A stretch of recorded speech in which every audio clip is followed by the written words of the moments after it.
Buenas tardes, Hola compañera, ¿cómo estás? ¿cómo estamos? Bueno, muchas gracias por charlar con nosotros. Por nada. Vamos.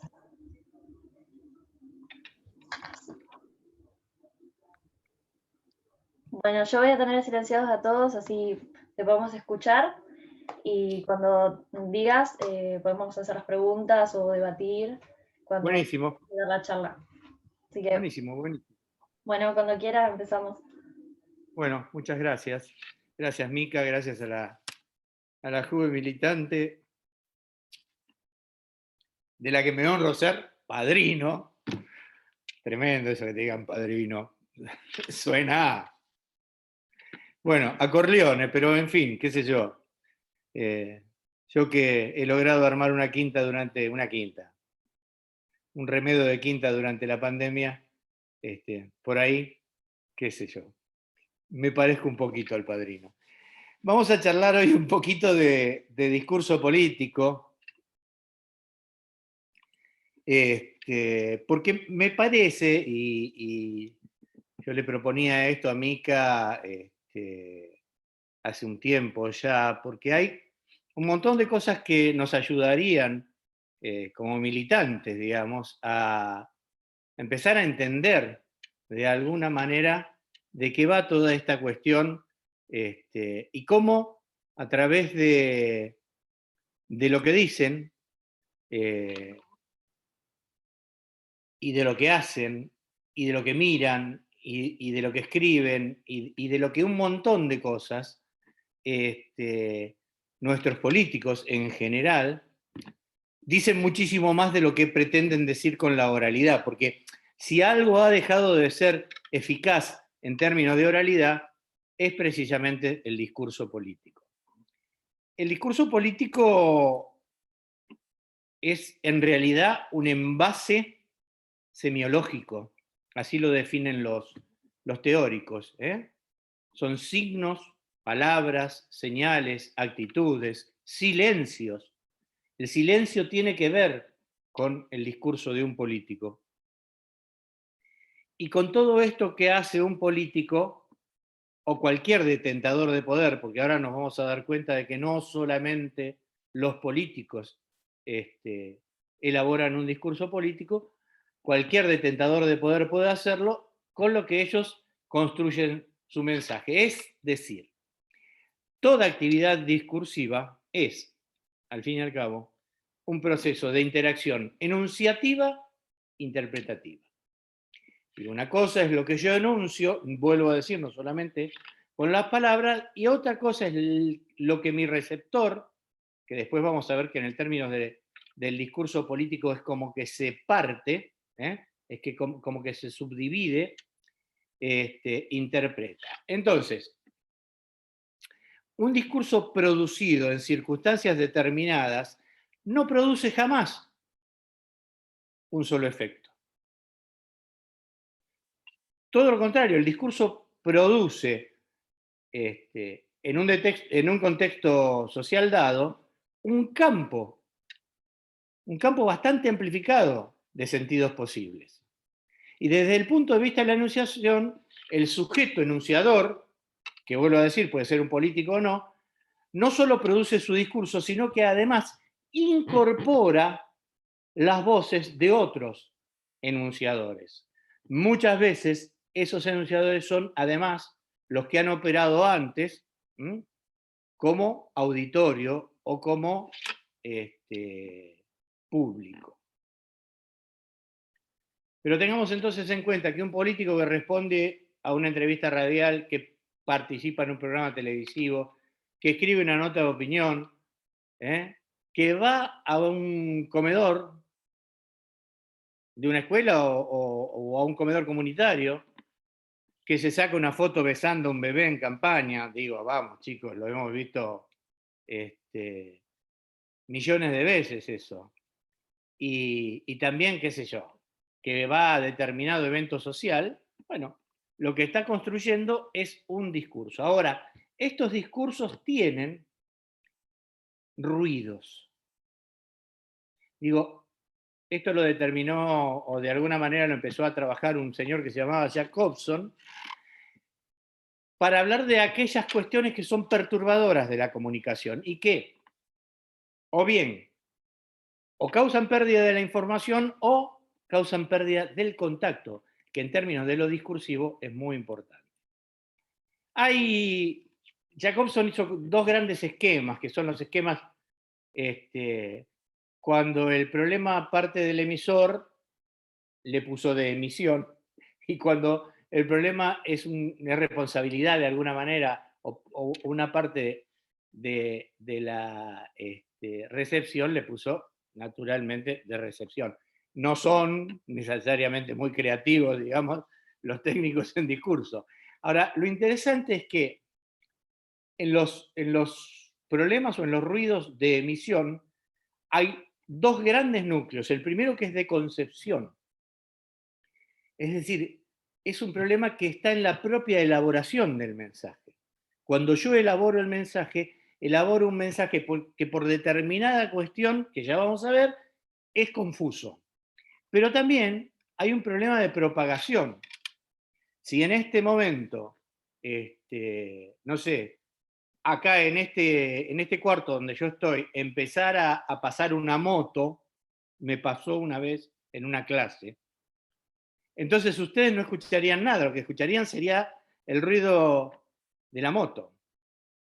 Por supuesto que no necesariamente tiene que ser una moto, pero supóngase en una carta que es parte del discurso, una carta escrita a mano, la mala caligrafía es un problema de propagación.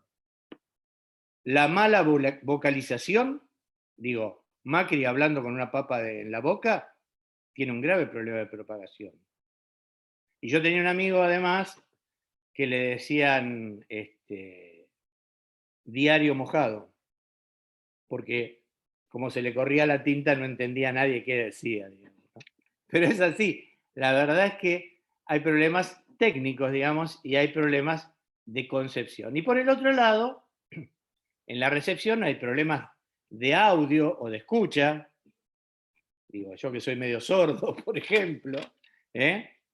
O esto que les decía, que haya un trueno y entonces uno pierde parte del discurso.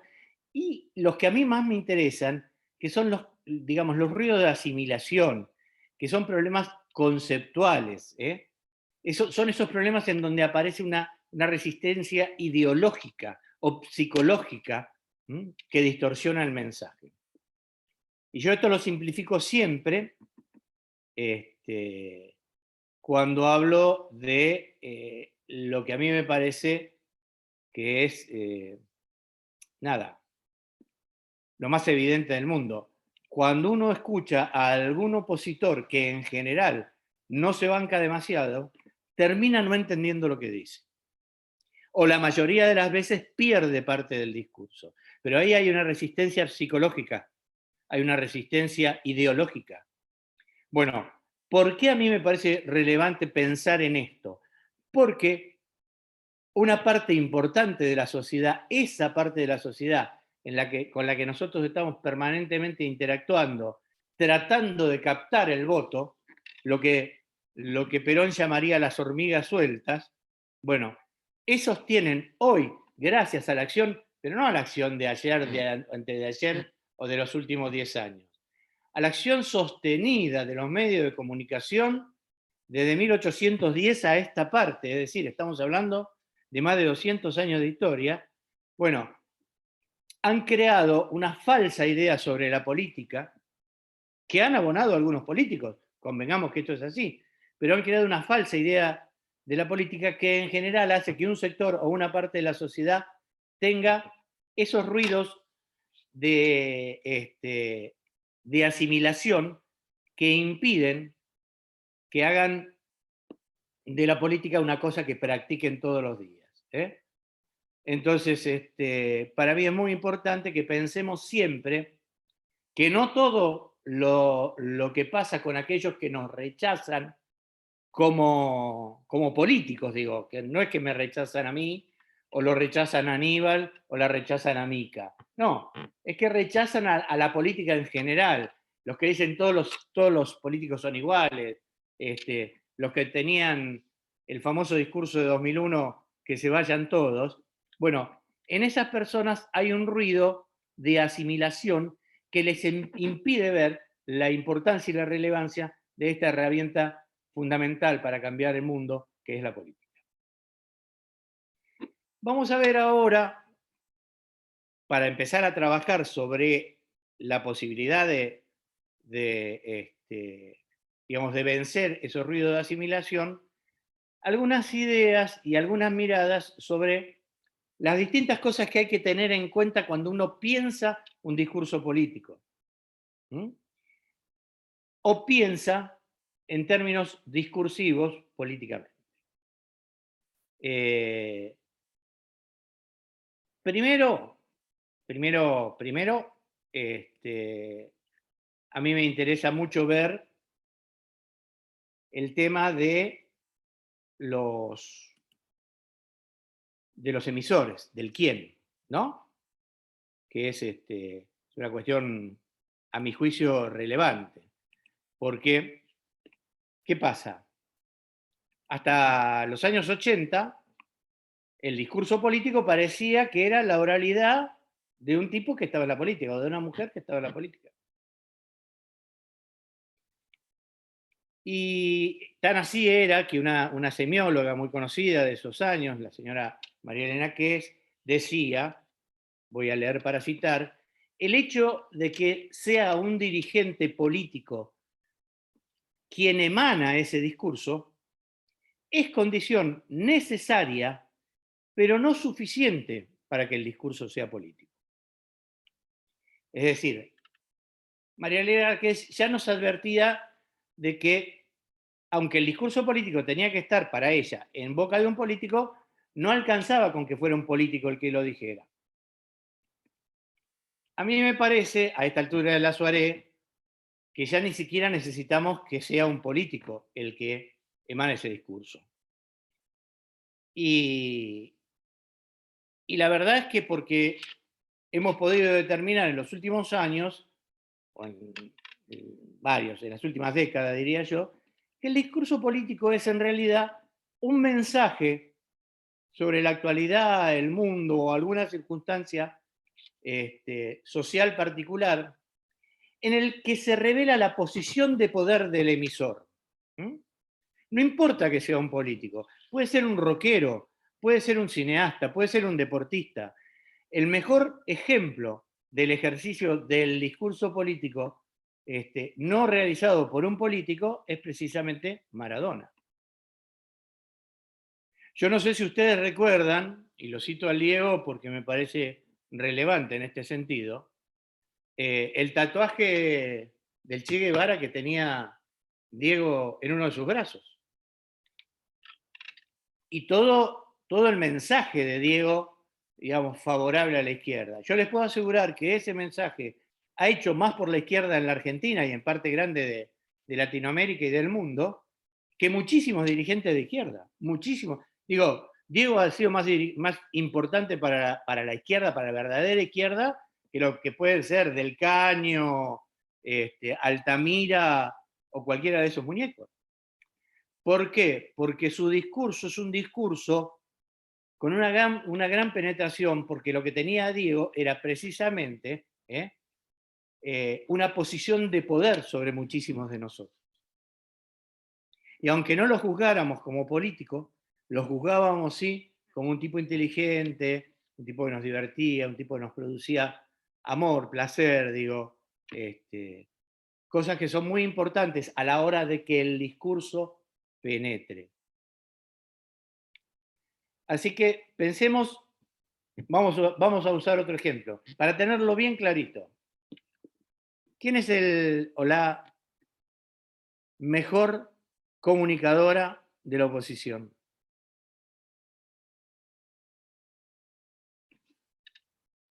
La A ver, Reta, digo yo. ¿quién? La Reta, digo yo. Perdón que hablé. Tipo. No, está bien. ¿Quién más? A ver, dale. Pato, mi amiga Carrió. Pato. Carrió para mí. Ajá. Bueno, lamento desilusionarlos a todos, es Mirta Legrand. Sí. En el chat, Mirta tiene el poder de decir, y yo lamentablemente estoy dando esto por Zoom, por lo tanto no puedo pasarlo, pero tengo los videos, de decir, ay querido, no. Yo no vengo de la política, yo no hago política, ¿no? Y después, cuando en el cumpleaños le preguntan si Macri la saludó y si esperaba el llamado, ella dice, sí, claro, porque yo he hecho mucho para que él sea presidente. Entonces, ¿en qué quedamos? ¿Ella no hace política o ha hecho mucho para que Macri sea presidente? ¿No es hacer política eso? ¿Por qué todo el Creo que mundo es la está... única. ¿Perdón? No, digo que creo que es la única persona que puede, en cierta forma, juzgar o corregir el discurso de la oposición sin que la oposición se enoje, porque es como un, tiene un poder, quizás en términos medio de Foucault, pero tiene una presencia mediática que la ubica por encima de todo el repertorio de actores y actrices políticos. Bueno, en realidad, digo, a ver, lo que vos me planteás sería para otra charla, porque en realidad el discurso de la oposición está invalidado por la propia oposición todo el tiempo. Todo el tiempo, salvo que aparezca Dipi diciendo, me ofrecieron ser intendente de La Matanza, como si yo te dijera, me ofrecieron tocar en obras sanitarias, o me ofrecieron tocar en el Chateau Carrera, porque el tipo dice, me ofrecieron ser intendente de La Matanza, como si ser intendente de La Matanza no requiriera pasar por las PASO, ir a una elección, digo, militar, hacer campaña política. No, me ofrecieron. Digo, salvo esas estupideces, o salvo que, no sé, que Cornejo diga, quiero separar Mendoza de la Argentina, el discurso verdaderamente político, porque esas en realidad son como construcciones para distraer la atención del electorado de la cuestión realmente política. El discurso verdaderamente político de la oposición en este momento, además de estar vacío, está absolutamente fallado todo el tiempo. Se reunieron Cristian Ritondo y... ¿Quién más? Bueno, y alguien más, no me acuerdo quién, en Casa de Gobierno con Máximo con un grupo de legisladores, y cuando les plantearon el tema de tirar las pasos para adelante, los tipos dijeron que sí. Cuando salen, cuentan eso, a los 10 minutos había un comunicado del partido que decía que ellos no tenían representación ni representatividad para discutir el tema de las pasos. Digo, es un problema el tema del discurso de la oposición. En términos de del discurso político real estamos hablando, ¿eh? Porque después pueden mandar a un tipo a decir que es el presidente del partido monárquico. A mí qué me importa, ¿no? Bueno, pensemos un poquito también en el qué. Porque el qué tiene muchísimo que ver con la construcción del discurso político. Y voy a explicar por qué. Primero, porque es decisión del emisor. Digo, el que elabora el discurso es el que está decidiendo el qué. Y por eso es tan importante tener un discurso que vaya a decir algo. Y cuando digo a decir algo, no solamente, vuelvo a decirlo, no quiero hablar nada más que de la verbalidad. Pero hay como una tendencia, y esto es una cosa que se ha incorporado, diría que del 83 en adelante a la política, desde la recuperación de la democracia, a ir a programas de televisión sin nada que decir. Entonces va el entrevistado y se somete a la entrevista y contesta naderías y no dice nada de verdad. Y cuando se va del canal, habla con su operador de prensa y se viste, estuve 10 minutos en pantalla. Ojo con eso. El discurso político hay que pensarlo siempre con algo que decir. Porque si no, uno se enamora de la cámara, la luz, el fierrito, el reflector, reacciona cuando se enciende el reflector, pero la verdad es que no dice absolutamente nada. Y eso es muy peligroso en términos de la construcción. Y voy a poner un ejemplo muy reciente, muy reciente, y que nos toca directamente a todos. Sin duda, el discurso del 1 de marzo del presidente en la apertura de las sesiones ordinarias fue un discurso brillante, contundente, perfectamente estructurado, organizado, discursivamente muy bien planteado. Y después encima salió la vicepresidenta en un tribunal en donde terminó cerrando todas las construcciones que se habían organizado, por lo menos respecto de la justicia y la necesidad de reformar la justicia, la presencia de fiscales extorsionadores y demás. Una semana después de ese discurso y del de la vicepresidenta, Alberto pide, y esto es evidente que pide la entrevista, no es que Gustavo Silvestre le pide una entrevista a él, sino que la operación de prensa de Alberto le pide a Gustavo que le dé una entrevista. ¿Qué tenía que decir el presidente esa noche? ¿Qué llevaba a la televisión que no hubiera dicho el primero, digamos, ¿no? ¿Se entiende lo que quiero decir con esto? Cabeceen, por lo menos. Digo, había tenido un discurso muy contundente. Digo, uno no tiene que estar dando discursos todos los días, mucho menos cuando es el presidente. Porque si no, la voz del presidente es una voz que se vuelve demasiado habitual, digamos, ¿no? Bueno, ¿qué tenía para decir esa noche Alberto Fernández? Carlos, una pregunta. ¿Puede ser que él quería anunciar o...? Déjame cerrar la idea acá. No me preguntes lo que yo te voy a decir. Él tenía que decir que su amiga, la ministra de Justicia, había renunciado. Porque era una forma de cubrir a su amiga, la ministra de Justicia.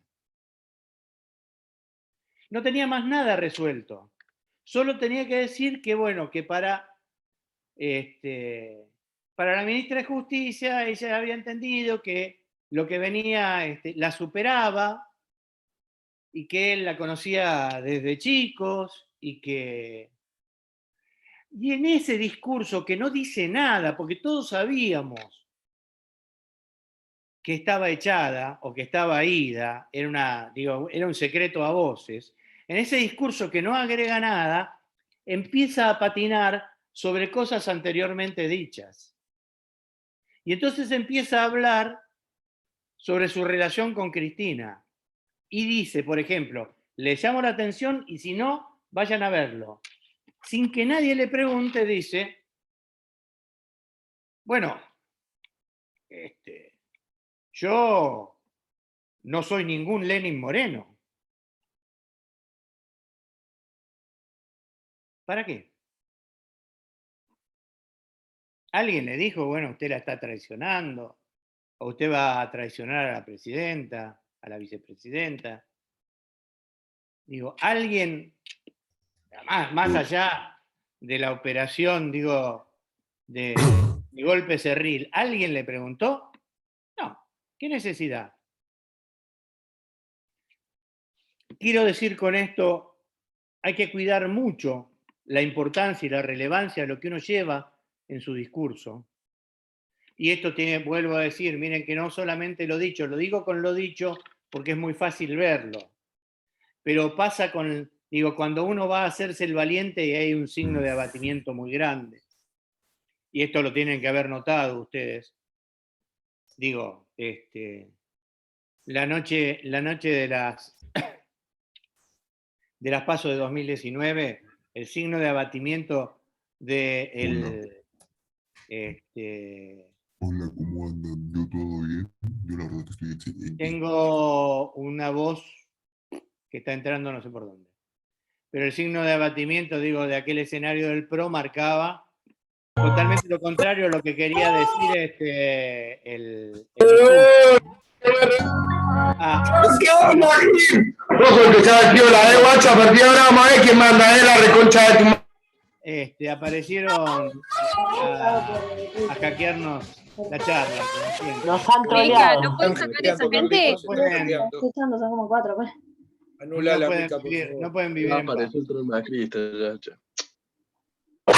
Pero bueno, voy a no hackear importa. toda la computadora, todos ustedes en este momento. Todos ¿A mí se me escucha? Esperemos Le dos tienen bien? miedo, Carlitos. Tienen miedo de la verdad que decís. Esperemos Bueno, 2 minutos a que Mica saque No a todos. solamente tienen miedo, digamos, tienen algunas otras cosas que, digo, no solamente de mi verdad, tienen miedo de ir presos, tienen miedo de que los descubran, tienen miedo de tantas cosas. Seguro. Entonces digo, a ver, acá hay una cosa que es muy importante, llevar un mensaje, porque ese mensaje finalmente constituye el discurso de tu adversario. Y yo les voy a poner un ejemplo, todos ustedes son muy chicos, la mayoría no habían nacido, pero mi amigo Gabriel Monzón, que me está haciendo el honor de escucharme esta tarde, se va a acordar perfectamente cuando los renovadores, la renovación peronista con Antonio Cafiero a la cabeza y José Manuel de la Sota y Carlos Grosso y demás, le roban una parte del discurso a Alfonsín, que es la parte de los derechos humanos, que es la parte del Estado de Derecho, que es la parte de las libertades y demás, lo acoplan con las 20 verdades, lo acoplan con las 3 banderas, volvemos a justicia social, volvemos a independencia económica, volvemos a soberanía política, pero con derechos humanos. ¿Se entiende lo que estoy diciendo? Y ahí hay una renovación del discurso del peronismo, que antes no existía, chicos. ¿Quién lo renueva? Los tipos que pueden percibir algo que es muy importante que hace Alfonsín, que es ganarnos discursivamente en el 83. El doctor Raúl Alfonsín usa una idea central, que es la de la puerta a la vida. Todo su discurso es un discurso democrático, y nosotros salíamos de las peores noches del terror de la historia de la República Argentina. Y mientras nosotros digo porque yo participaba de eso, la juventud peronista pintaba en las paredes frases como somos la rabia, queriéndonos hacer como que éramos intelectuales y sabíamos que había pasado en mayo del 68 en París, en la Sorbona, ¿no? Ellos hablaban de democracia y de entrar a la vida, y hacían una campaña con las mujeres. Alfonsín, en términos de campaña, fue el primer feminista. Se lo dijo a David Rato, esto me lo contaron a mí de buenísima fuente. David Rato, que era su jefe, su publicista y jefe de campaña, le dijo, pero Raúl, ¿vos te crees que los peronistas te van a votar? Le dijo, los peronistas no, pero las mujeres de los peronistas sí. Entonces, hay que construir algo para que después nuestro adversario tenga que circular sobre ese tipo de cosas. Y entonces nuestro discurso habrá terminado de imponerse. ¿Seguimos? Cabecean. Dicen que sí. Muy bien. ¿Cómo? El cómo es una de las cosas relevantes de la transmisión. ¿Por qué? Porque el cómo hoy son en general los medios de comunicación y las redes. Y entonces nosotros lo que tenemos que evitar es que esos medios se adueñen de nuestro discurso. En los 90 le pasó a Menem. Menem creía que él usaba muy bien los canales y los medios, y la verdad es que esos medios terminaron de adueñándose del discurso de Menem. ¿Por qué? Porque intermediaban el discurso de Menem. Menem no hablaba con el pueblo, Menem hablaba con Neustadt. Hablaba con Grondona. Entonces había una pared, como una suerte de tabique, que impedía que el mensaje, que esto es muy fácil de verlo en la estructura de la comunicación, ¿no? Que hay un emisor, un receptor, un mensaje y un canal por el que circula el mensaje. Y dicen que la comunicación se produce cuando el receptor devuelve el mensaje y vuelve al emisor, ¿no es cierto? Y hay un feedback permanente, eso es la conversación política. Bien, ahí no había conversación, porque el mensaje te lo bajaban a la altura de los medios, y el pueblo había quedado afuera del discurso. No interactuaba en el discurso político. Es final para cualquier político eso. Entonces a mí me parece muy importante construir un discurso que, si bien tiene que ir por los canales que tiene que ir, porque la verdad es que no hay otros canales. Digo, yo lo veía el otro día, un dirigente, no importa quién, porque la verdad, en una situación, digo, bueno, nada, lo vemos con la oposición, digo, hacen marcha de 50 personas y después los vota el 40% de la población. ¿Cómo es la cosa? ¿Son 50 o son el 40%? No, es que manejan los medios eso. Lo manejan los medios todo el tiempo. Entonces hay que tener muchísimo cuidado con eso y pensar siempre que los medios, no importa cuál, quieren apropiarse de tu discurso. Salvo que los que te interpelan, los que te interrogan, sean mercenarios y entonces estén a tu disposición. Y entonces no se apropian ni de tu discurso ni de tu silencio. Digo, porque si yo actuara en periodismo en este momento con una presencia cotidiana, de lo único que me apropiaría es del silencio de Horacio Rodríguez Larreta. Es un mudo. Pero no es un mudo que ha decidido no hablar, como ha decidido la vicepresidenta. Es un mudo que no puede decir nada. Esa es la verdad. No hay nada de lo que pueda decir Horacio Rodríguez Larreta hoy que justifique su presencia, digamos, como pseudo candidato a ser presidente en 2023. Nada. Toda su gestión, él tenía como un halo de gran gestor, su gestión se cayó a pedazos en los últimos 2 meses. No hizo una bien, una, desde los viejitos muertos de calor, transpirando y sudando esperando para la vacuna. Digo, nada, hasta, qué sé yo, tratar de vender la costanera cuando en las auditorías, en las audiencias públicas todo el mundo le dijo que no pega una, no pega una. Entonces, guarda con la apropiación del discurso. Ahora bien, es muy importante esta cuestión de a quién le dirigimos el discurso.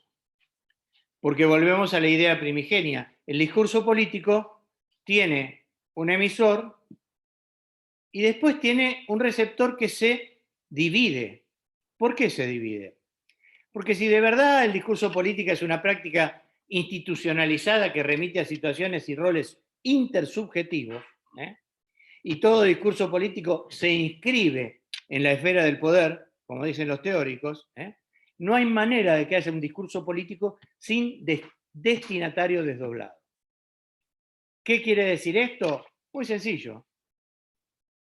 El enunciador emite el mensaje y por ahí lo emite en una situación o en un acto en donde hay un hipotético digo,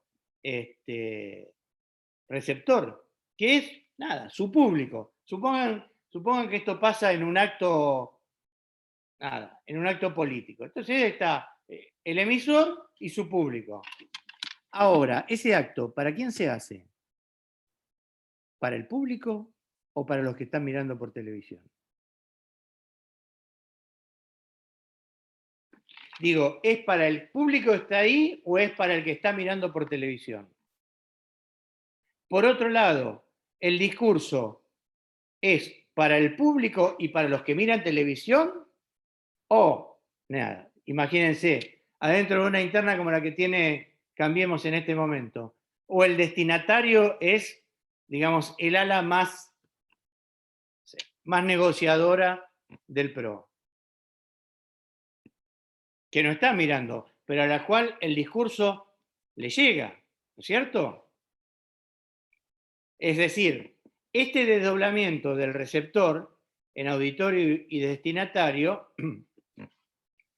es una cosa que casi constituye el discurso político. No hay un solo, no hay un receptor único cuando el discurso, que en otro modelo de discurso se produce, cuando el discurso es discurso político. Es muy común, pero muy común en esta circunstancia. Yo me acuerdo siempre el acto de, yo estaba en la plaza, el acto del 25 de mayo de 2006, en donde habló Néstor. Verlo en la plaza era una cosa, verlo por televisión, como lo vi yo, tiempo después, era otra. ¿Por qué? Porque la cámara acompañaba el discurso, pero con imágenes que terminaban sellando lo que Néstor estaba diciendo. Por ejemplo, él hablaba, al final del discurso, decía, bueno, nada, que ellos, el balcón era de Perón y de Vita y que ellos estaban aquí y que un general se había querido apropiar del balcón, dice, no me quiero acordar de ese general, dice, pero nosotros estamos acá, dice, y estamos por la transformación y estamos por la unidad y empezaron a hablar y la cámara, yo no lo vi eso porque yo estaba en la plaza, pero la cámara se va para atrás y el telón de fondo decía la patria somos todos. Y eso ancla el discurso de Néstor. Entonces hay otro público que está mirando. Y para ese público hay otro mensaje que incide en la recepción de ese propio discurso. Esto nos remite a que el enunciador, el emisor, el que emana el mensaje, que como decíamos, siempre es alguien que tiene poder sobre un grupo determinado, trabaja con dos receptores, el auditorio, que son las personas que lo escuchan, y el destinatario, que es el objeto de su mensaje.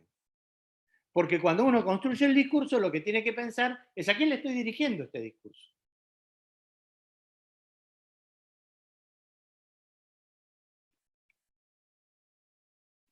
Vamos a ver entonces tres modelos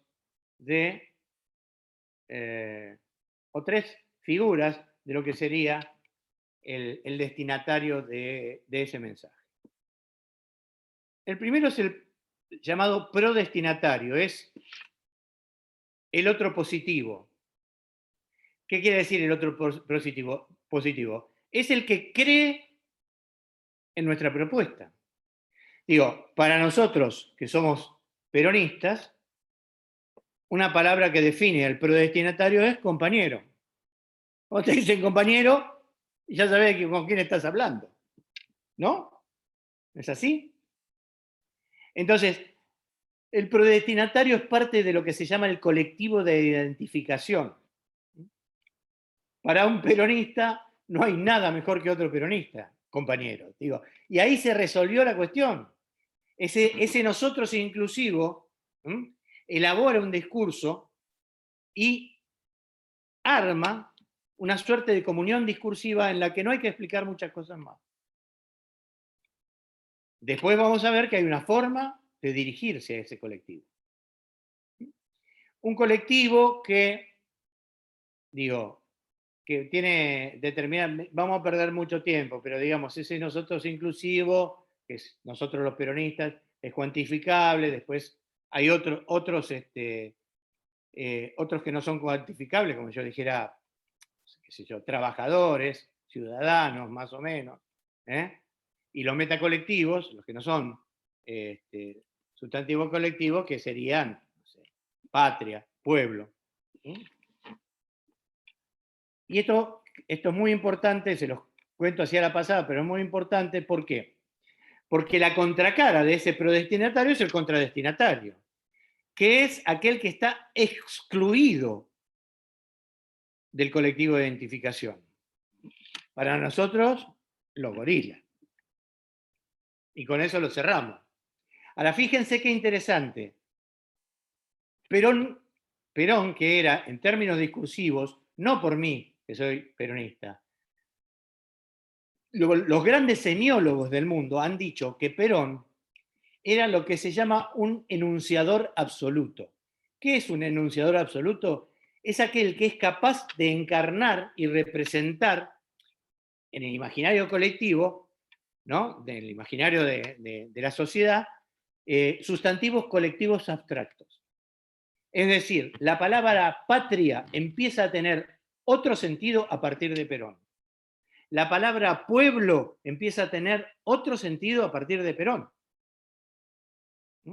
La palabra trabajadores, de ser un sustantivo, digamos, que significaba algo así como una cosa de devaluación, de invalidar a la persona, pasa a ser un sustantivo que te jerarquiza. Y esto, en la cabeza del pueblo, tiene una gran importancia.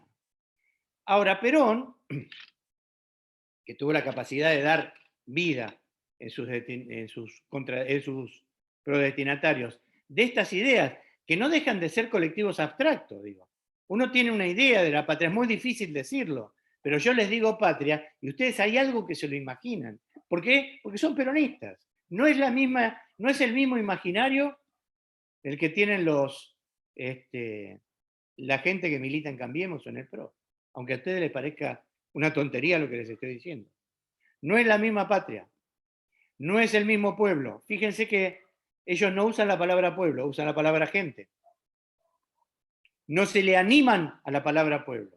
Es un sustantivo colectivo abstracto que no pueden imaginar siquiera. Porque pueblo significa transpiración, digo, sudor, significa nada. Gente que huele, gente que ama, gente que siente, dolor, felicidad, alegría. Y ellos son nada más que globos y globos. Entonces digo, Perón, que había logrado esto de construir en el imaginario colectivo estas ideas, ni siquiera les decía gorilas. Ustedes saben que les decía, no los nombraba, no nombraba ni a los dirigentes ni al partido. Les decía, vende patria. Y ahí está la maravilla del discurso. Por eso Perón es un enunciador absoluto. Porque si es un tipo que te hace entender qué es la patria, te hace entender mucho más claramente que tu adversario es el que te vende la patria. Fíjense qué relevante en términos de construcción discursiva. Digo, una vez que el tipo logra eso, no tiene que explicar más nada.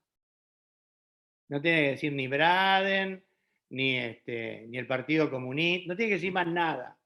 Los vende patria. Entonces tenemos un prodestinatario, nosotros, compañeros, un paradestinatario, los vende patria, perdón, un contradestinatario, los vende patria, y ahora viene la niña bonita del discurso político, que son los paradestinatarios. Paradestinatarios son aquellos que tienen una relación incierta con la política, y que son, y yo lo siento tanto esto, pero es así, el objeto del discurso de toda campaña política, de marketing, de propaganda, es el objeto a convencer.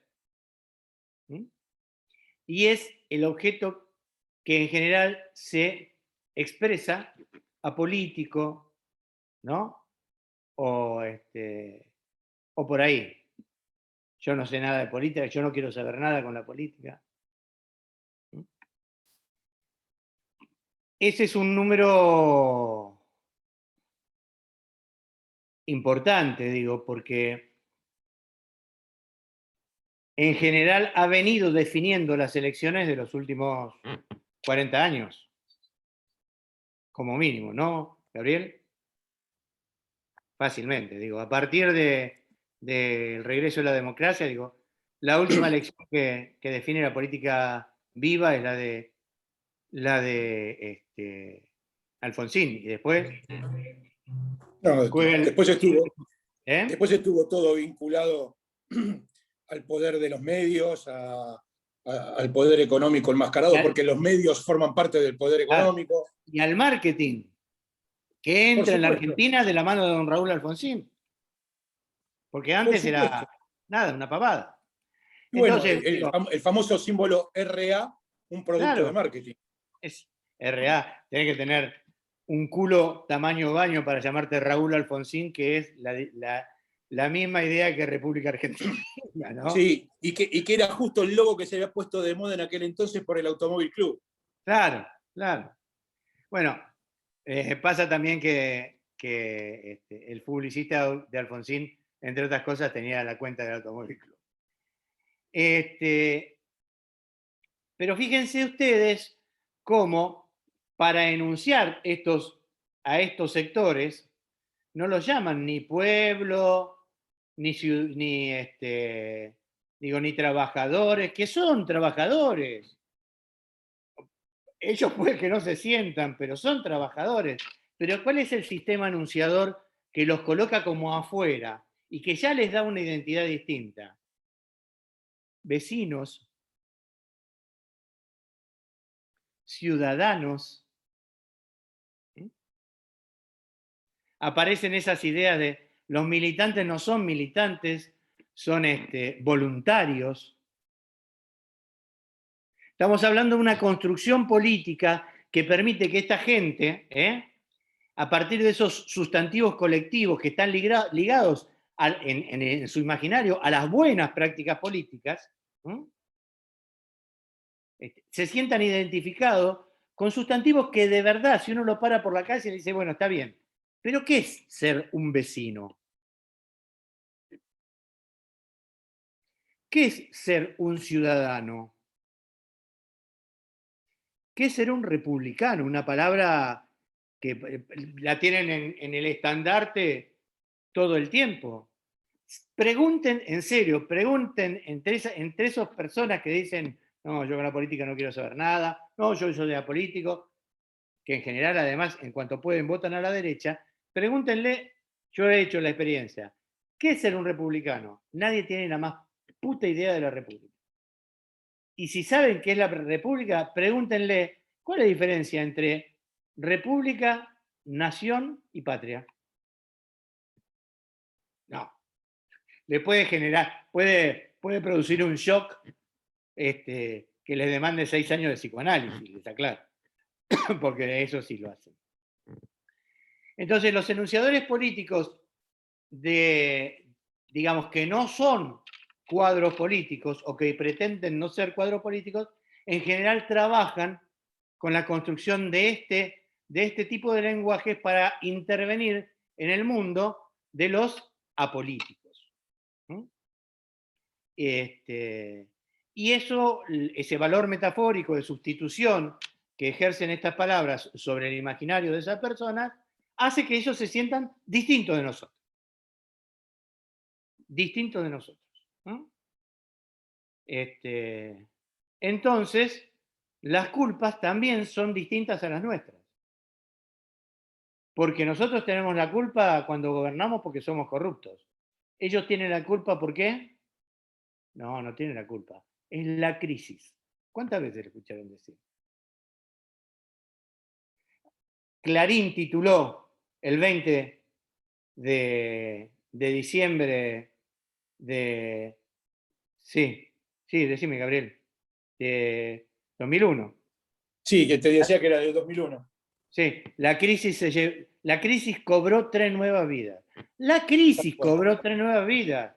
Digo, de la Rúa, el gobierno de la Rúa, la represión, todo eso no tiene nada que ver. La crisis. Si en vez de ser de la Rúa hubiera estado el peronismo, ¿qué dirían? El peronismo volvió a matar a 3 personas. La violencia del peronismo mata. Bueno, nada. Esta segmentación se ve con mucha claridad en el discurso, sobre todo de los referentes, digamos, de la nueva política de Estados Unidos, porque aparecen los colectivos a sumar, ¿no? Estados Unidos, los latinos, los gays, el mundo trans, digo, cada vez se va haciendo un discurso como focalizado en cada uno de los de ellos. Y me parece, digo, vamos a verlo, digamos, con el transcurrir del tiempo, pero me parece que de alguna manera Alberto Fernández ha elegido también hacer algún eje de discurso en este tipo de, digo, para destinatarios, tratando de captar un voto que supongo él juzgará imprescindible para las elecciones del 2021, pero poniendo en riesgo, digamos, un colectivo que debería ser atendido como los prodestinatarios, digamos, ¿no? Que son los compañeros. ¿Por qué digo esto? Porque estos independientes que se presentan como independientes, que se presentan como apolíticos, ojo, que tienen ideología. Ojo, que tienen ideología. ¿Ok? Bueno, ¿dónde? Otra cosa a tener en cuenta en el discurso. Digo, el marco escenográfico define de alguna manera el discurso. El dónde tiene que ver también con, digo, con qué se está diciendo. Uno no se puede imaginar ninguna cosa importante que haya dicho Perón si no se lo imagina Perón en el balcón. Yo, que no digo que soy un especialista, pero he estudiado mucho a Perón, les puedo asegurar que las cosas más importantes que dijo Perón no las dijo desde el balcón. Sin duda, no tengan ninguna duda. Todas las citas que nosotros hacemos, el 90% de las citas están dichas en lugares totalmente distintos al del balcón. Pero es una suerte de iconografía la de Perón en el balcón.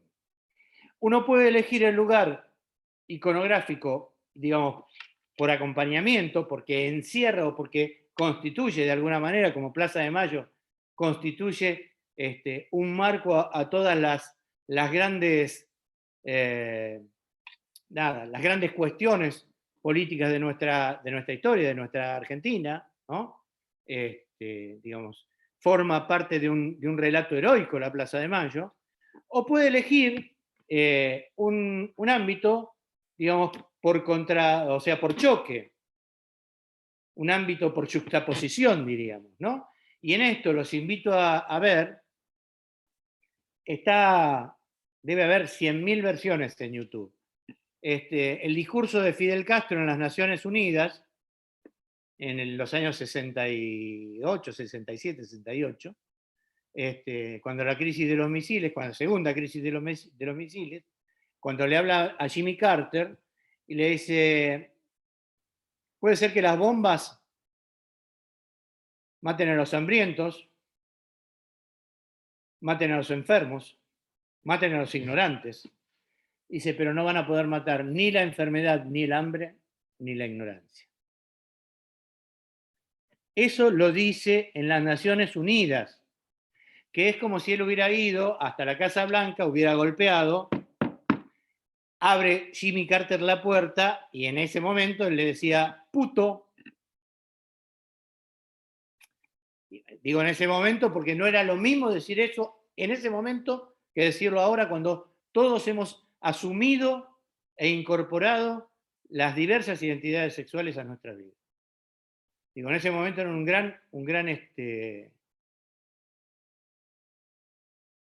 gran insulto.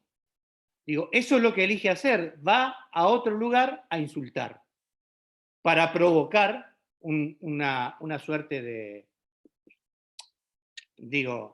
de reacción, que es lo que necesitaba. Y finalmente hay que tener siempre en cuenta cuándo, dice uno el discurso, porque el cuándo, miren, Duhalde llevó su discurso de rebaja de la deuda en 1999 y lo único que le produjo una palabra del Papa, lo fue a ver al Papa, el Papa dijo, bueno, el mundo debería mirar a los países deudores con mayor...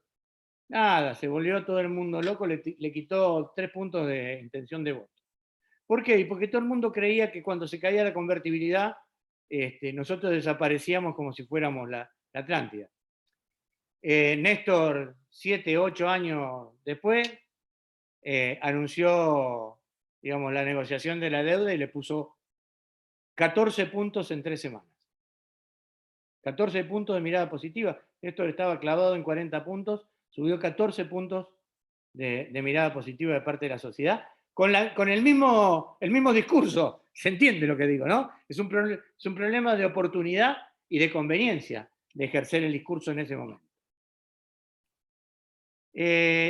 Yo quiero hacer, no sé cómo estoy de hora. Estoy bien. Quiero agregar un par de cosas más que son muy importantes. Hablamos de los paradestinatarios, de los prodestinatarios y de los contradestinatarios. Para los prodestinatarios, para el compañero, es muy importante que tengamos un permanente discurso de refuerzo. Daddy Brieva decía el otro día en una entrevista, le preguntaba a una compañera que integra ahora la conducción del PJ, ¿qué pasaba? Que no había podido competir la otra lista y en un momento le dijo, estoy cansado que los peronistas expulsen peronistas, sigan expulsando peronistas y dialoguen con el PRO, dialoguen con el radicalismo, dialoguen con... ¿no? Lo dijo Daddy y provocó todo un revuelo esto. Pero la verdad es que uno tiene que construir permanentemente un discurso de refuerzo, porque los peronistas necesitamos sentirnos contenidos por el peronismo. Digo, nosotros, antiguamente los militantes eran de Juan, de José, de Perón, del que sea. El militante hoy no es de nadie. Uno no le pertenece ni al partido, ni al dirigente, no es de nadie el militante. Entonces hay que tener un discurso de refuerzo, un discurso identitario, en donde las palabras que construyen el discurso pro-destinatario estén presentes. A mí me gustaría de verdad escucharlo bastante más al presidente hablarnos de compañeros.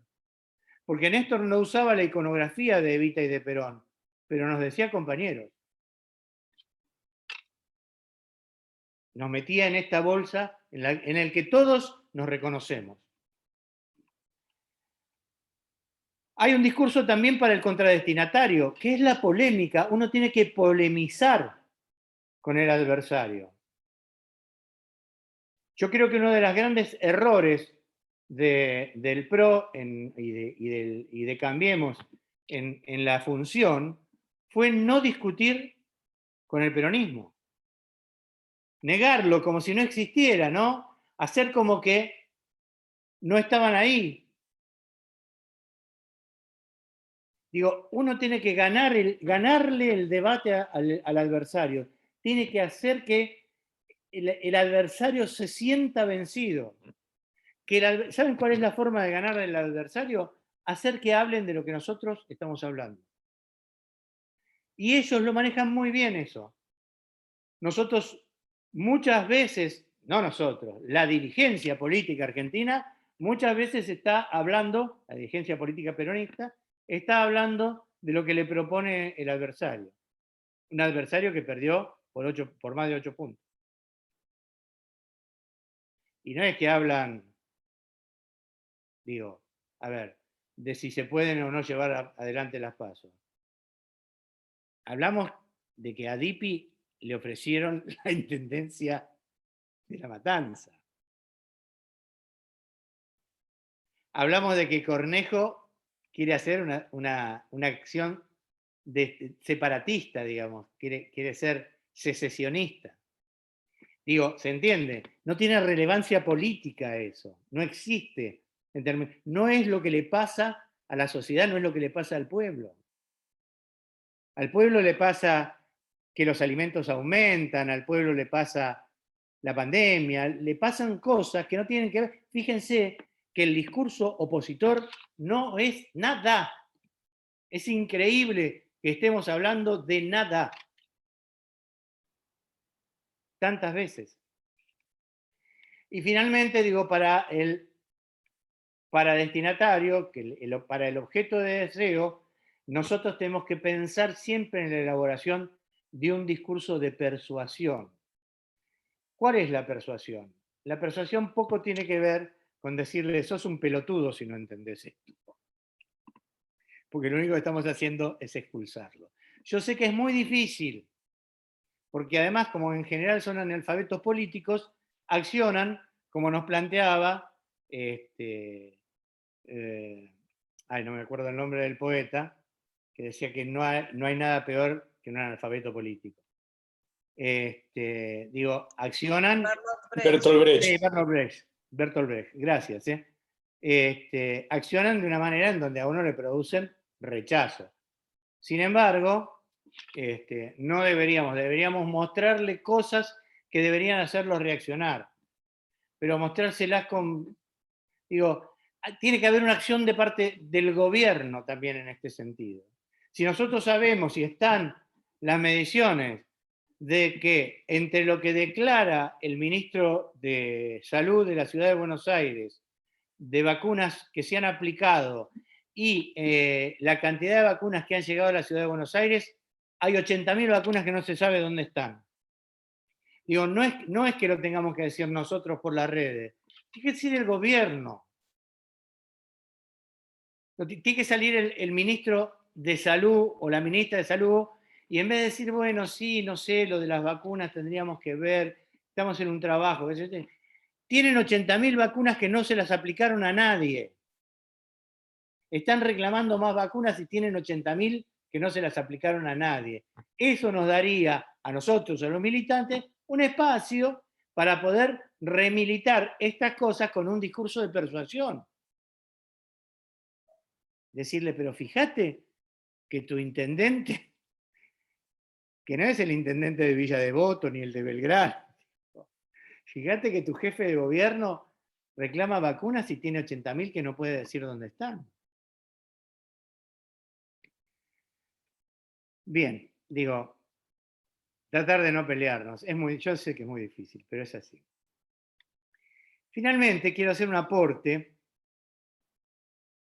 respecto de una cosa que casi es una cosa de grupo, porque es un aporte que yo quiero hacer del discurso en términos de un nuevo lenguaje, que es el lenguaje de las redes. ¿Cómo tenemos que mirar? Yo no les voy a decir, bloqueen a los trolls, no se peleen, no pongan culos, no es, pretendo que pensemos esto de una manera más organizada, más armónica y que sirva a los efectos de encontrar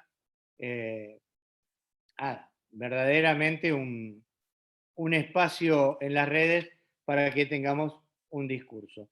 Y ese espacio tiene que ver, básicamente, con una idea que para los que estamos en Internet habitualmente es una idea muy fácil de comprender. Todos sabemos lo que es el hipertexto, la palabrita en azul que nos conduce a la explicación de un término, de un momento histórico y demás, ¿no?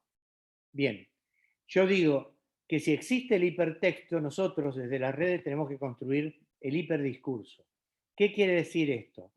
Tenemos que construir un discurso que se adueñe de los procesos asociativos de la mente, no solamente de nuestros compañeros, sino también de aquellos que debaten con buenas intenciones con nosotros en las distintas redes.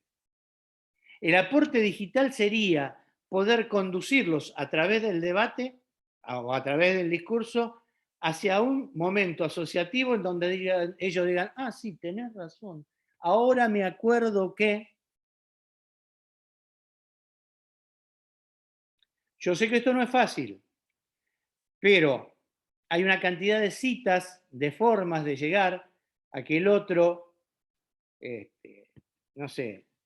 pueda discernir cuando uno le habla de globos y de colores, que en realidad los globos y los colores resultan finalmente a una alegría ficticia que iba a lograr terminar con el hambre en la Argentina, y que en realidad nos dejó con un 51% de pobreza.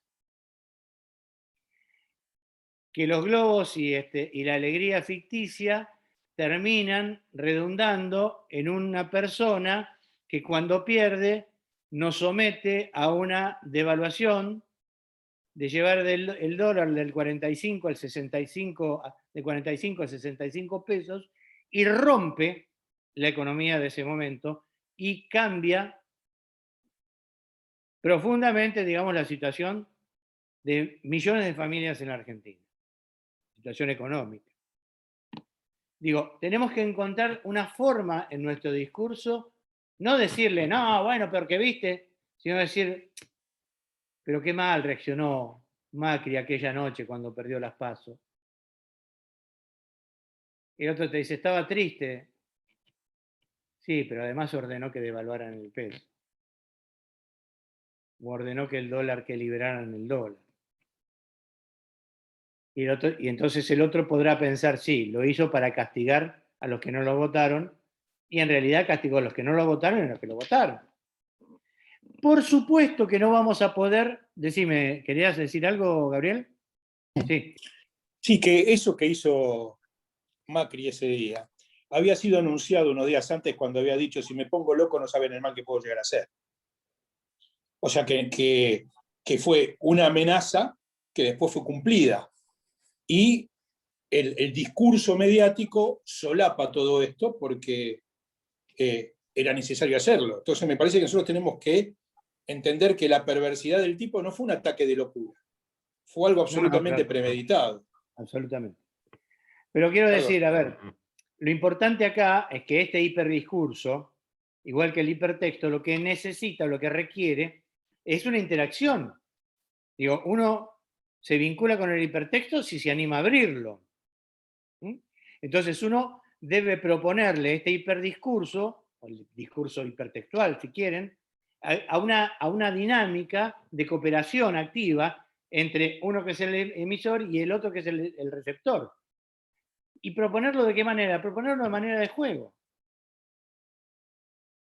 Digo, las encuestas esas que aparecen en Twitter, que en realidad, digamos, nunca tienen ningún valor como encuesta, sin embargo, son un gran juego para producir este hiperdiscurso. ¿Se entiende? Entonces, las funciones creadoras y receptoras deben modificarse, en este caso, y unificarse en términos de que actúan tanto el emisor como el receptor en la elaboración de un discurso conjunto. Así que para mí esto es muy, muy importante verlo para nosotros, que estamos tantísimo tiempo en las redes, ¿no? Tantísimo tiempo en las redes. Me parece, habiendo charlado 45 minutos, que es lo que yo siempre quiero dar de clase, me parece, Mica, que es un buen momento para algún intercambio con los que están mirando. Bien, compañeros, pueden levantar la mano y así voy viendo, así no nos pisamos entre nosotros. Si quieren hacer alguna pregunta o algún tema.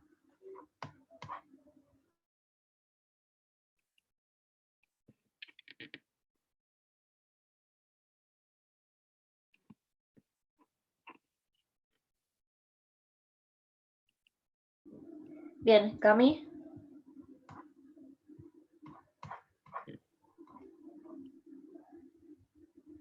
Sí, una pregunta, ¿no? Al principio de este encuentro, Carlos dijo que, o sea, que lo que hoy se veía en el discurso político, sobre todo de la oposición, era como cierto vaciamiento o cierta tendencia a no decir nada, digamos, en los encuentros, ¿no? Entonces me preguntaba también por esa otra reacción que se está viviendo hoy y en general se observa a nivel internacional con el ascenso de las derechas, de qué pasa con esos discursos políticos que buscan atraer la atención mediante el uso de la polémica o frases muy polémicas, por decirlo así, que en vez de irse justamente hacia la nada del centro, se van hacia los extremos y que terminan causando también revuelo a nivel de todo el campo político, digamos. Es que, a ver, revisemos un poquito. Yo le decía que una de las cosas que nosotros tenemos que manejar y manejar bien es la polémica con el adversario. Digo, ¿por qué? Porque el discurso del adversario es el que te constituye. Vos te das cuenta que primero, vos tenés un discurso político solo si tu adversario te contesta. Si no, es un soliloquio, estás hablando solo. Entonces, la polémica es la forma de vincularte en términos de discurso político con tu adversario. Ahora, la polémica, lo único que no busca, lo único que no puede buscar la polémica, bien entendida, es precisamente irse hacia los extremos. Digo, porque entonces pasa a ser una provocación. Y la provocación nada tiene que ver con el discurso político. La provocación, es violencia en cualquiera de sus formas. Digo, lo que hace Fernando Iglesias no es política. Él es un provocador que está para producir espacios de provocación para que los medios monten un show en torno a esa provocación. Pero de ninguna manera está haciendo política. La verdad es que no sabe nada de política. Y fíjense que esto es tan así como que nunca pertenece a ningún armado en donde se esté discutiendo alguna política de verdad. Digo, no va a estar sentado a la mesa de los que discutan si se hacen o no se hacen las PAS. Para nada. Él está nada más que para provocar. Eso en Fernando o en Bolsonaro, digo, es la antipolítica. Pero la antipolítica vaciada de todo contenido, además, ¿no? Es violencia, es simplemente violencia. Entonces, un día un tipo lo empuja por la calle, otro día, no sé, uno le pegará una piña o no, y un día la gente se va a cansar y va a pasar un poco lo que pasaba en 2001 con algunos sectores. Todos ustedes no habían nacido, o eran muy chicos, pero Gabriel, que estaba ya muy ligado al Congreso, se tiene que animar a acordarse de las palizas que les pegaban a los diputados cuando salían de la Cámara. Palizas, ¿eh? Y si Gabriel no se acuerda, Amadeo se debería acordar. Se hacían filas para pegarle. La gente los esperaba, los hacía pasar por una fila y les pegaba. Digo, porque la violencia termina engendrando violencia, no hay manera de que esto no ocurra. ¿Otra? Bien, el compañero Lucas, levanta la mano. Buenas noches, Carlos. Hermoso poder compartir espacio con usted. Y le quería preguntar qué opina de la frase de Alfonsín: sigan ideas y no sigan a hombres. Los hombres pasan, las ideas quedan y se transforman en las antorchas que mantienen viva la política democrática. Bueno, digo, es una frase feliz, no es lo que hizo él, digamos, ¿no? Digo, como frase es muy feliz. Era un gran orador, don Raúl era un gran orador. Ahora, si un hombre en la política argentina trajo el personalismo después de Perón a la política, fue Raúl Alfonsín. Perón fue un gran personalista, pero Alfonsín hizo toda una campaña y ganó una elección sobre la idea del hombre, no del partido, no de Sí, las es un ideas. discurso que atrae los tres tipos de receptores que nombró.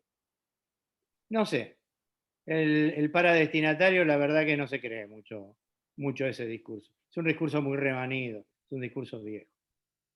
Digo, hoy hay herramientas discursivas más eficaces, digamos, que los hombres pasan, las políticas quedan o las ideas quedan. Sobre todo con la velocidad en la que desaparecen las políticas del debate. Perdón, las ideas del debate, ¿no?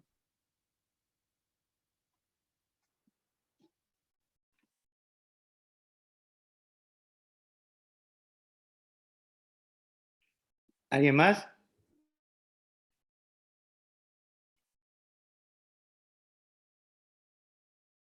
¿O he sido muy claro o nadie entendió un poco? Gabriel pidió. No solamente fuiste muy claro, Carlos, sino que todos entendieron tanto. Te agradezco. Díganle al mozo que Gabriel, lo que tome Gabriel pago yo. Tomo lo mismo que tomás vos. No te preocupes. Un buen escocés. ¿Qué te iba a decir? No, dos cositas. La primera es cuando vos hablabas de que la violencia engendra violencia. Cuando fue el tema de la 125, sí. Yo he sido testigo de cómo los chacareros amenazaron, en ese caso a la senadora Forsman, a Judith, sí. la amenazaron con un facón en la puerta del Congreso y Judith, que no se amilanaba con nada, lo enfrentó y la verdad que pudo haber pasado cualquier cosa. Es uno de cómo la violencia engendra violencia y de cómo el imaginario colectivo termina siendo algo tan violento que termina siendo fuente ovejuna, ¿no? Digamos. Claro, claro. Nadie es culpable porque somos todos culpables. Eso somos todos culpables. Y por el otro lado te queríamos agradecer acá con Isabel, que también está escuchando. Sí, la vi un pedacito. Le vi un pedacito de brazo. Sí, también. Ahí está.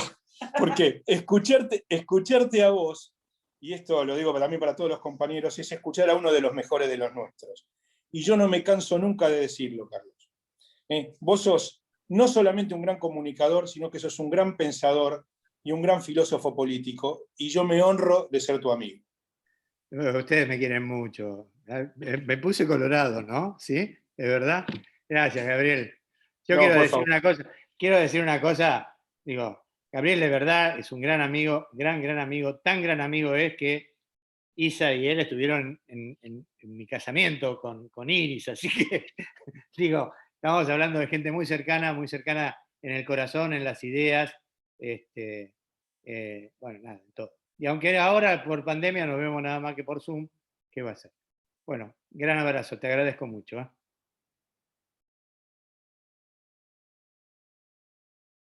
Bueno, el compañero Lautaro pide la palabra y después Marta. Gracias, Mica.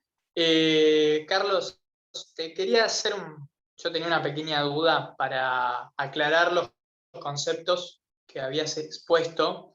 Si podrías dar un ejemplo específico de hipertexto e hiperdiscurso. No sé si se entiende. Hipertexto nada, el hipertexto tenés que entrar a Wikipedia y en la parte azul te pones y dice, no sé qué sé yo, Revolución Libertadora, tocas y te lleva a una cuestión en donde está la explicación de Wikipedia de qué fue la Revolución Libertadora. Cuando yo digo hipertexto, lo que pretendo es que, cuando digo hiperdiscurso, lo que pretendo es que empecemos a elaborar, sobre todo en las redes, algo que dispare en el pensamiento de la persona lo que sería como, uso la idea del hipertexto porque sería como disparar la explicación de aquello que nosotros acabamos de citar, ¿no? Entonces yo digo, como por ejemplo, decía recién Gabriel, la 125, ¿no?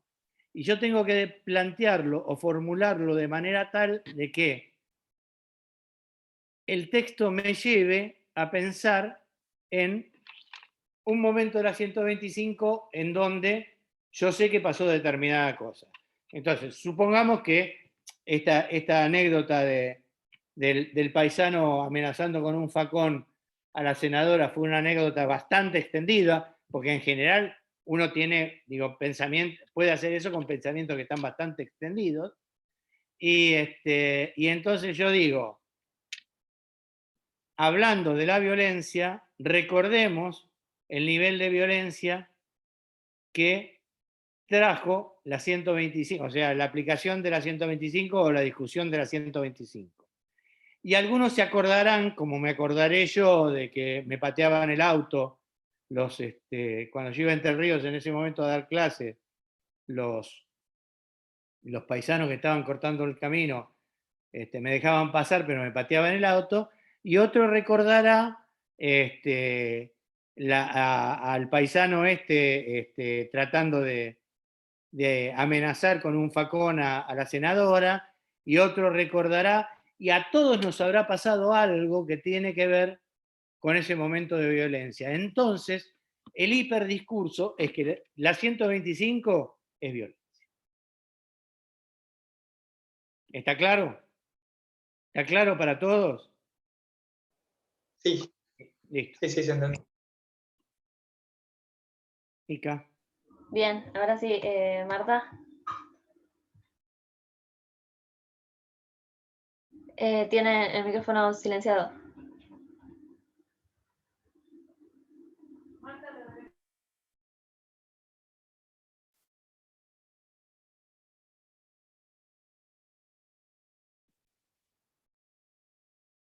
Marta, el micrófono está apagado. Ahí pongo para reactivar.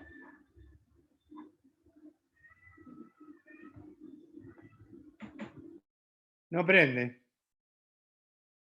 Tenés bloqueado el micrófono, Marta. Quizás entró con el micrófono silenciado y no te... Por eso digo. Claro, sí, ahí puse para reactivar. Ahí está. Uy, lo toqué sin querer.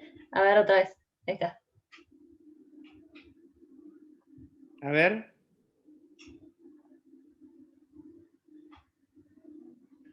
No.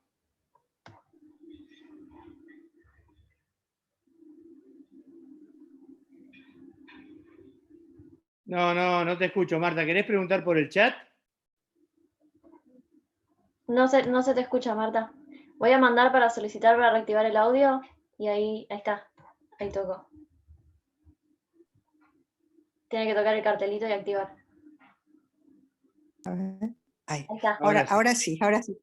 Discúlpame, Carlos, es que yo soy absolutamente ignorante en esto y cuando dijiste lo de las redes me parece fundamental. Primero quería comentarte algo que fue genial de lo que dijiste, es decir, del arte de Perón para convencer sin tratar aparentemente de convencer.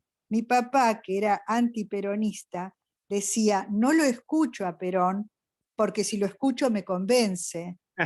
Eso es increíble. Qué lindo. Siempre, qué lindo. Porque realmente es así, estudiar, por eso la gente lo estudia tanto, porque está en eso, ¿no? Pero lo de hoy tuyo fue una clase magistral, no solo para estos jóvenes que realmente absorben todo lo que das, sino en mi caso, mirá que soy una militante que cruzó Río Matanza, ¿eh?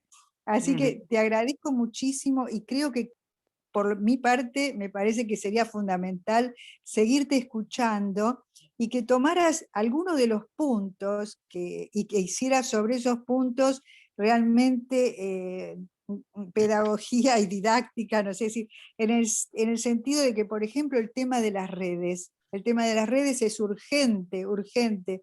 Yo creo que los archivos que por televisión pasan son muy buenos, pero los pasa solamente el C5N, que es un canal que por más que muchos lo escuchen, es un canal compañero, es decir, o mercenario también, si querés. Lo que necesitamos es un canal que escuche todo el mundo, y entonces las redes sociales, hechas al estilo de Perón, no al estilo fanático, tendrían que ser un arma para nosotros. Tendrías que dar clases sobre eso, por favor, Carlos. Bueno, y te agradezco muchísimo lo de hoy. No, al contrario, gracias a vos. Para mí es un gusto. Bueno, Carlos, ella es la madrina, usted es el padrino y ella es la madrina. Ah, bueno. Sí, sí. Hola. Tuvimos al bebé los dos en brazos entonces. Bueno, ¿alguien más tiene alguna pregunta? María Eugenia. Hola, buenas noches, compañeros. Un placer, Carlos, escucharte, como siempre. Otra amiga del alma. Y me parece recopado lo que escuché, me pareció recopado, me conecté tarde porque me colgué, pero me parece súper interesante que des otra charla con respecto así al debate en las redes, porque se me hace muy difícil a mí, yo trato de ponerle todo, pero como son tan violentos discursivamente, termino no contestándoles para no mandarlos a la concha de sus madres. Se me hace muy difícil, muy difícil. Bueno, Así con que todo si, gusto, nena. si podés dar otra charla más, estaría recopado. Con todo Te gusto. saludo y les saludo a todos los compañeros y un placer, Carlos, como siempre. Te mandamos, Iris y yo acá, un beso muy grande. Un beso, Un beso grande para los dos. a la nena, ¿sí? Que ya no es una nena, pero bueno. Gracias.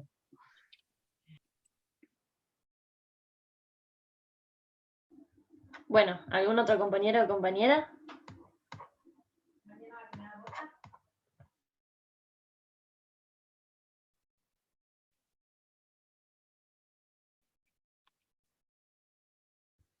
Bueno, compañeros, si ya no hay nadie más que quiera hablar.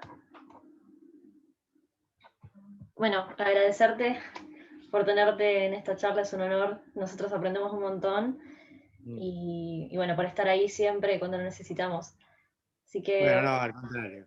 a todos los compañeros y compañeras que estuvieron hoy en la charla y que no pertenecen al espacio, que sepan que son invitados, invitadas siempre que quieran participar. Subimos todo a Instagram y Facebook y también a Twitter. Así que nos piden el link y nosotros lo enviamos y se pueden unir y podemos debatir y tener estos espacios que son muy ricos para la formación. Bueno, muchísimas gracias a todos, ¿eh? Les mando un cariño muy grande y les agradezco mucho.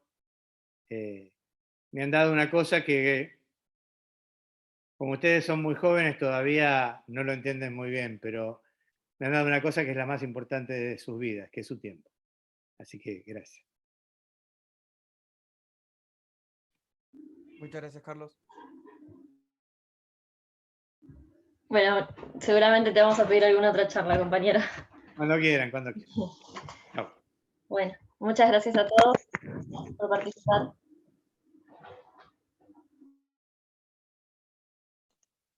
Podríamos sacarnos una foto, ¿no? Sí, mándamela después, ¿sí? Bueno, Agus, ¿la sacás? Vos que siempre sacás. Sí, dale, che. Dale. Párame que cierro acá el chat porque si no va a salir todo. Bueno, pónganse lindos. Ahí está.